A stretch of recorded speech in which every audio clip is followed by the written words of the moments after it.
All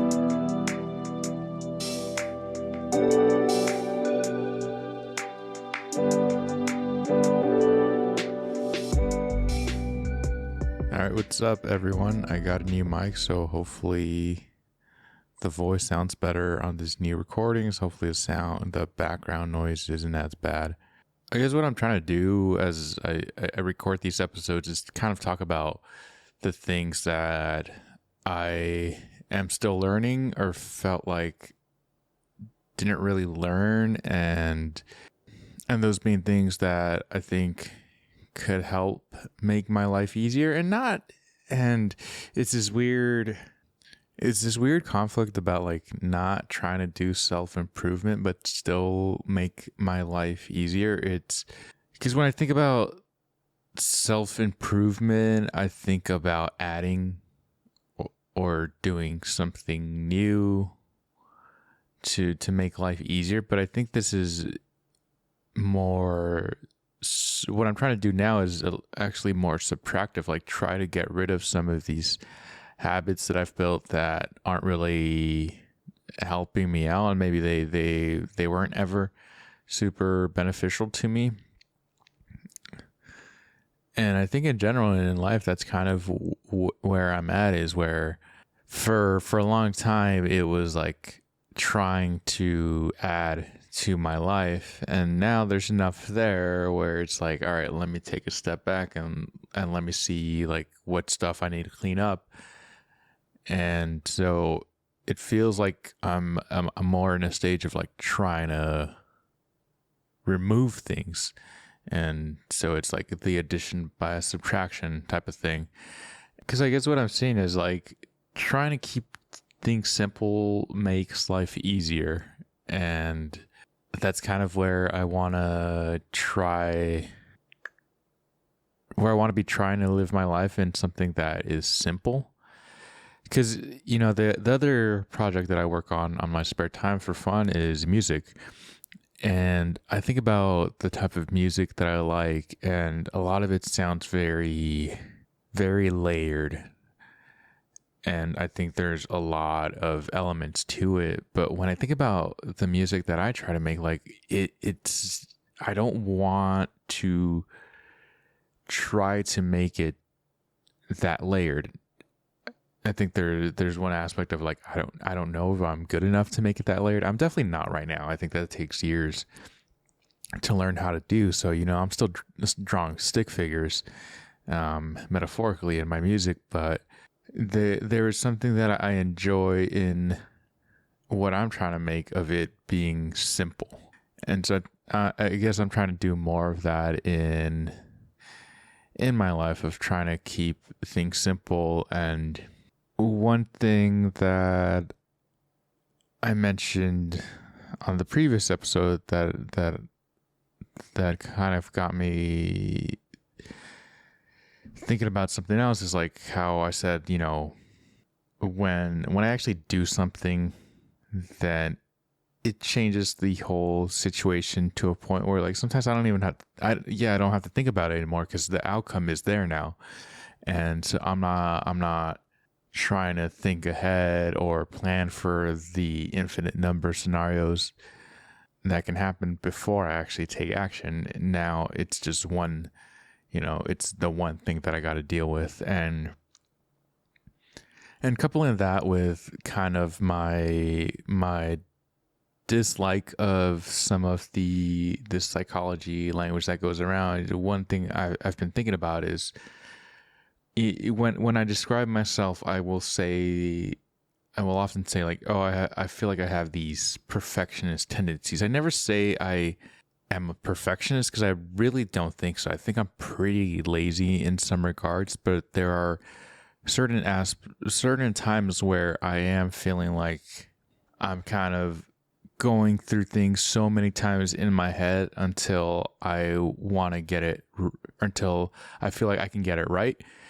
And there's this other thing that I hear often where I'm just like, I don't think that's actually so. Imposter syndrome, you know, that's something that I hear talked about a lot, especially in a work setting. And what I've thought about that is like, what really is that? Like, why do we have to have this word? Aren't what we were just saying is like you're lacking confidence, and because that's what I think about it. Because like I've that word never really resonated with me, and I thought about it when I was talking to someone. It's just like, dude, I just don't have confidence. If I'm confident, I'm not gonna have this imposter syndrome. So it's I don't know, it's a way to sugarcoat something. I almost feel like, and I don't like that, and that's kind of where I feel like perfectionism comes into. I think it's this word that we use to sugarcoat something, and I think what is being sugarcoated is like, I have these perfectionist tendencies because I just don't know how to make a decision. I can't make a decision quickly, and I'm worried about what the outcome of a decision is. I'm too anxious. I have fear. And when people talk about perfectionism, I feel like we don't like, no one's just like calling you out on that. Like, dude, just fucking make a decision. It's more like, oh, you're trying to get it all right. But for me, I don't see it that way. I don't see that. And sure, I think that's how it's masked, that, oh, I'm just trying to get it right. But I think the reality of why I'm not making the decisions is because honestly, I don't, I'm not, even that. Yeah. I'm not fully confident in my ability to make a decision and evaluate something and just kind of even maybe deal with the outcome of something. So I think I'm often just thinking something over a million times in my head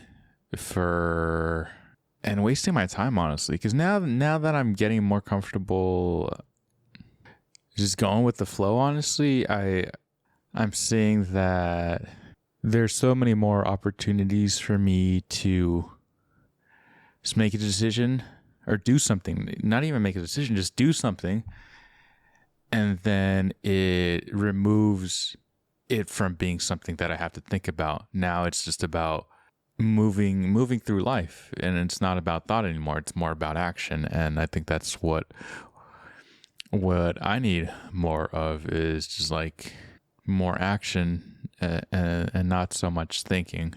But anyway, that wasn't really the main thing that I wanted to talk about today. What I want to talk about is something that I feel like it's still been taking me some time to learn how to do, and that's let go. I have a really good memory. I would say there's times where I'm talking to people and I just remember things that we talked about, or I'll say something kind of referencing something that we talked about in the past, and they don't seem to know that callback. And so I remember a lot about conversations I have with people, but to a fault, I think I remember too much about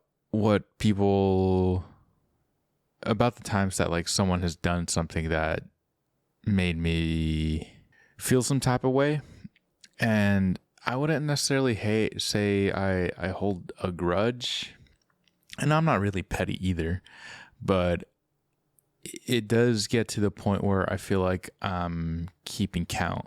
And it's not so much that, it's really not that I'm trying to keep count. It's just like I can't forget. And I think that's really, really a problem for me, is that I remember too much, and I probably hold on to things that aren't worth holding on to. And I think part of that I'm kind of trying to unravel is, it also feels like I take things too personal, and that's why I remember it.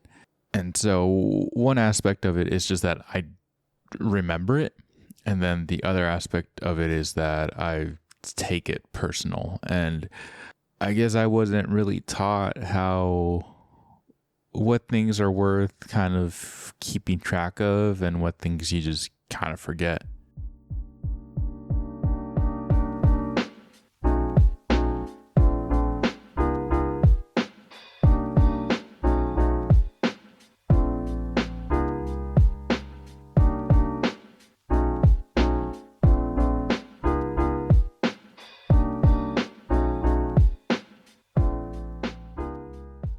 And so I think if I learn to forget and to let go, that's going to make my life a lot easier.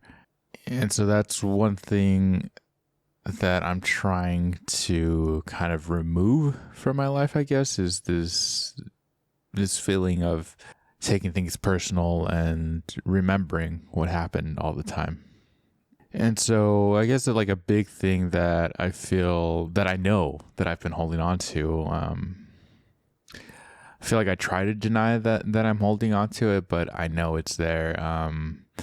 Is like I hate my brother. Like legit, I don't hate too many things, but like when I think about him and when I think about just growing up with him, like I really fucking hate the memory of all of that whole time growing up with him around. And yeah, like I hate that part of my life, and I haven't been able to let go of that because I never did anything about it when I was a kid. I mean, he was like 4 years younger, and I guess I never learned how to like act out or have confrontation. And I think a big part of that is because of him, because dude was just always ready to explode for no reason. And so I learned to walk on eggshells.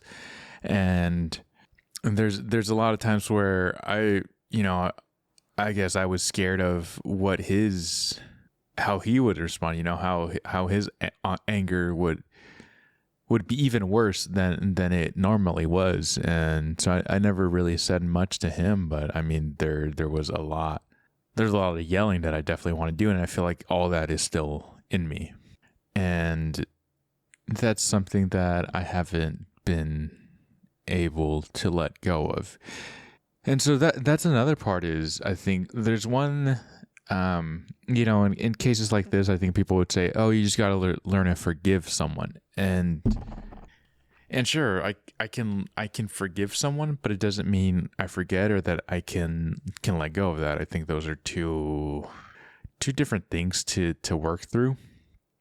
Because I can forgive because I can try to understand, what I can try to understand that there was something else going on in life that maybe was out of his control that was making him act that way. If he had some type of like mental thing going on, then I could kind of like say, all right, it's not your fault. If it was like all the situation or the conditions of how we grew up, if that was why he was acting out that way too, then I could understand that too. Because I mean, I think I also acted out in a certain way because of like all the chaos that was going on at home. I mean, but he was a big part of the chaos. So I don't know if, maybe other things going on at home affected him more. And yeah, so anyway, like, I have kind of, I guess, I don't know. I wouldn't be able to say that I forgive him because I haven't talked to him. I still haven't talked to him in I haven't had like a real conversation with him in at least since like our grandma passed away, but that was COVID. So that was like 2021, 2022. Like maybe that was the last time that I was around him, but even then it'd been years. So I mean, I'm trying to think because after college I rarely went back home, so it was probably last time like I was around was maybe like 2017, 2018, and so like that was probably the last time I had any real interaction with him. So it's been a long ass time. And so I haven't talked about him. So I guess I can't say I haven't forgiven him because I haven't actually talked to him. But I understand, I understand that I think there was something more going on, and whatever that's in the past, there's no reason to still hold that against him in a way, but I can't let go of the feeling that it actually made me feel, and it made me feel fucking rage. and I haven't found an outlet for that. And whether that's just going to be talking it through with someone, I don't know if it's going to be that simple, but I feel like I feel like the best thing would be like me having the chance just to go off on him. Because in general, I mean, I think most people don't do that. Don't just like randomly go off on people. But I feel like there must be some sort of catharsis to like just being able to completely let your emotions take over with anger, just like there is with happiness and with grief. I think just being able to let all that emotion out helps. But anger is this thing that I felt like is not has been an emotion that you should not show, and so yeah, I've never truly been able to express that rage that I had because of him. And every once in a while, I will feel that rage in me, and I think about how much life would be easier if I didn't have that. I do think I would be lighter. I think my life would be very different, but I don't know what to do or maybe I do know what to do to like let go of that, but I just haven't. And so that's kind of the thing, because I'm thinking there's a lot of thought of it, but maybe one day, maybe one day someone just pisses me off and they're gonna eat all that shit. Wouldn't be fair, but maybe that's just what has to happen. I don't know. But yeah, that's just something that I don't know exactly how to handle. And I guess I'm still trying to figure it out. The other big one that I have, again with my family too, with my sister, this one I feel more okay with. I think in my head it makes sense of how I am handling this.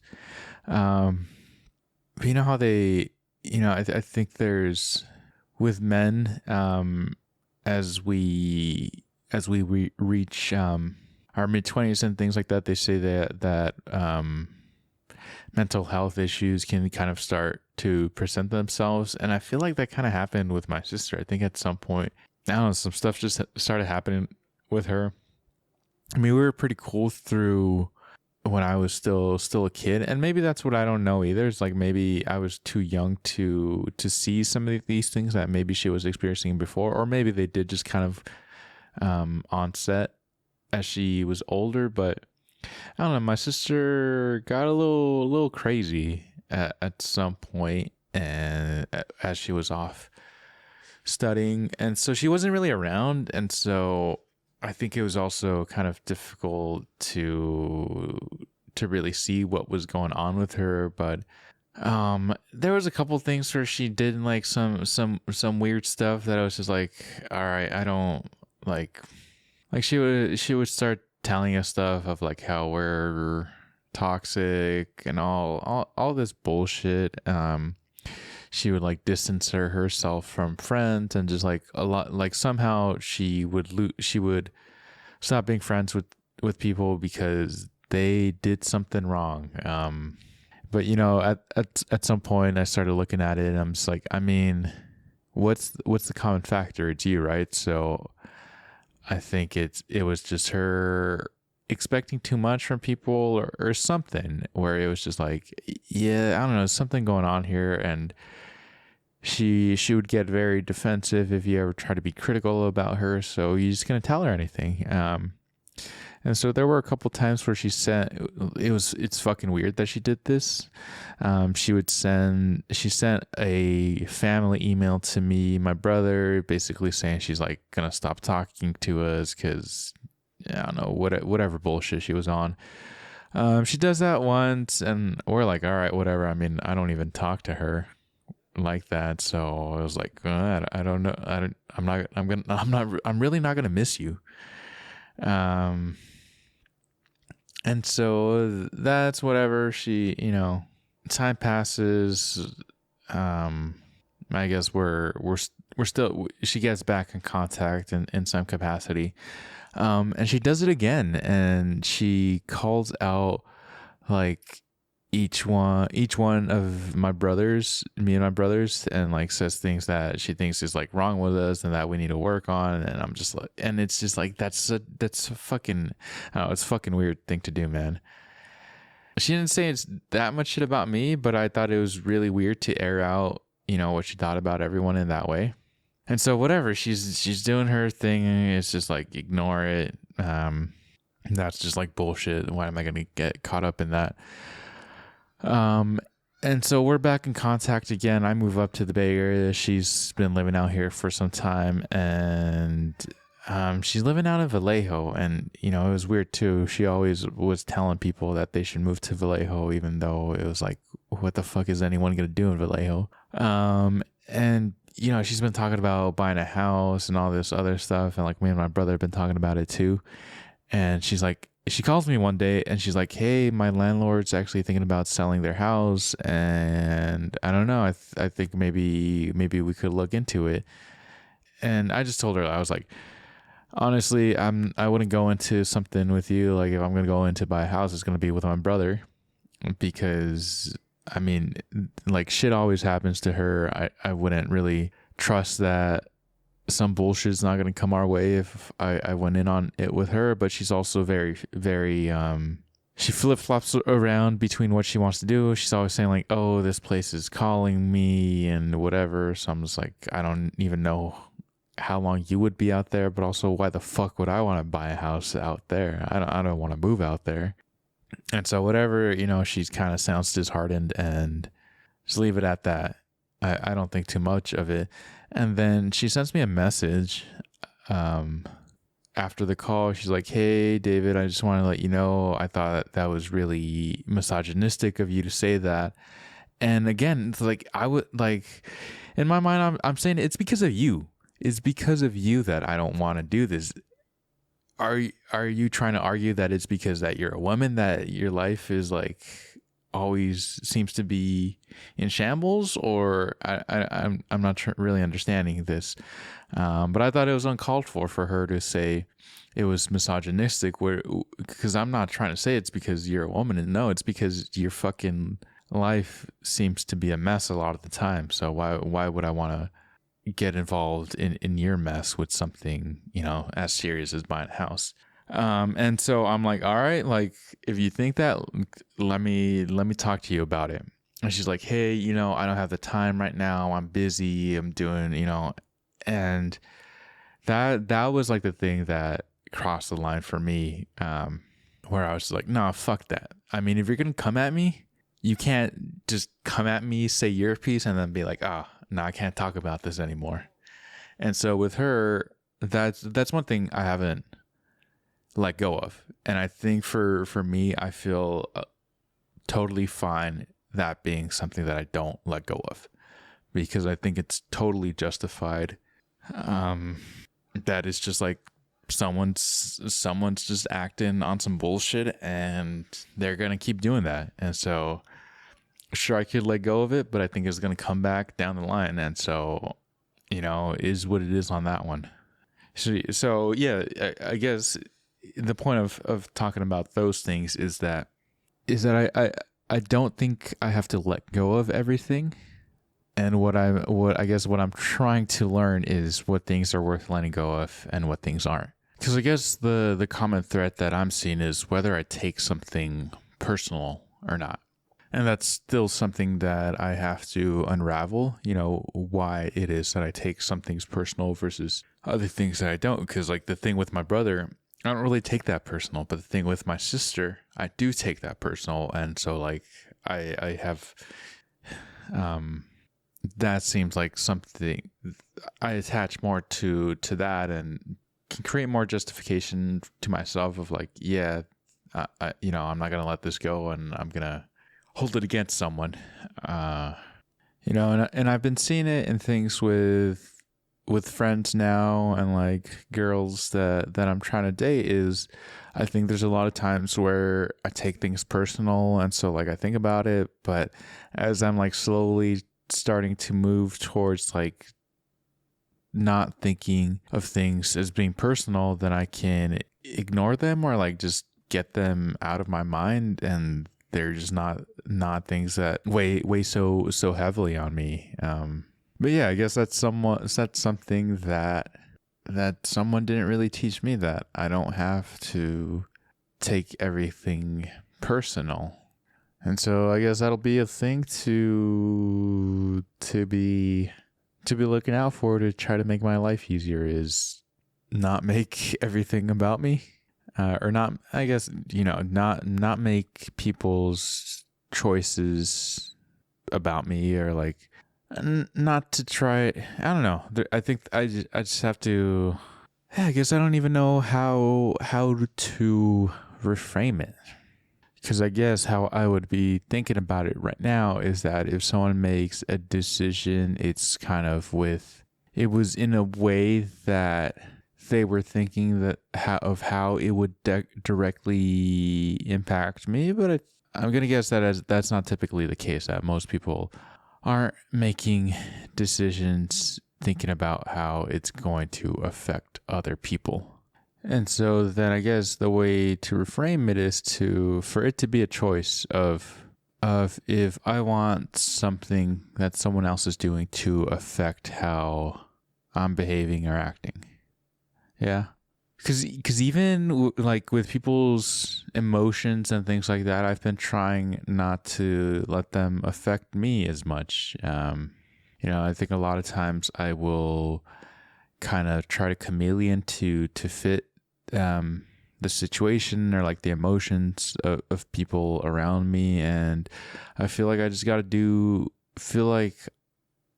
more to continue on how I normally would, and not let the situation affect me so much. It's just like, yeah, just keep, I guess in that sense I got to be a little bit more tunnel vision and just kind of be thinking about me, and not I guess have the blinders on, not think so much about the whole situation, just kind of keeping myself within me.